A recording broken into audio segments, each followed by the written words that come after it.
పిత పుత్ర పవిత్రాత్మ నామమున ఆమేన్.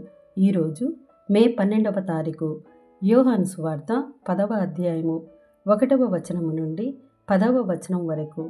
నేను మీతో నిశ్చయముగా చెప్పుట ఏమనగా, గొర్రెల దొడ్డిలోనికి ద్వారమున ప్రవేశింపక వేరొక మార్గమున ఎక్కివచ్చువాడు దొంగయు దోపిడికాడునై ఉన్నాడు.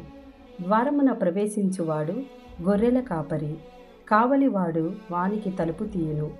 గొర్రెలు వాని స్వరమును వినును. అతడు తన గొర్రెలను పేరు పేరున పిలిచి బయటకు తోలుకొని పోవును. తన గొర్రెలను అన్నింటినీ బయటకు తోలుకొని వచ్చిన పిదప వాడు వానికి ముందుగా నడుచును.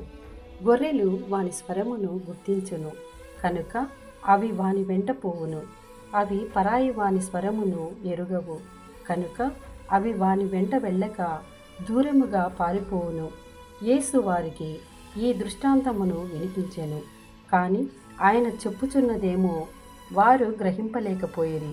అందుచే యేసు మరలా ఇట్లు చెప్పెను, గొర్రెలు పోవు ద్వారమును నేనే అని మీతో నిశ్చయముగా చెప్పుచున్నాను.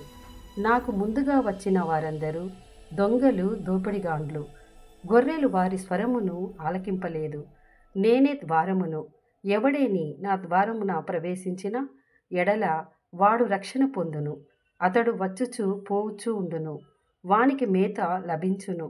దొంగవాడు దొంగలించుటకు, హత్య చేయుటకు, నాశనము చేయుటకు మాత్రమే వచ్చును. నేను జీవమునిచ్చుటకు, దానిని సమృద్ధిగా ఇచ్చుటకు వచ్చియున్నాను. ఇది ప్రభుని వాక్కు. సర్వేశ్వరునికి వందనములు.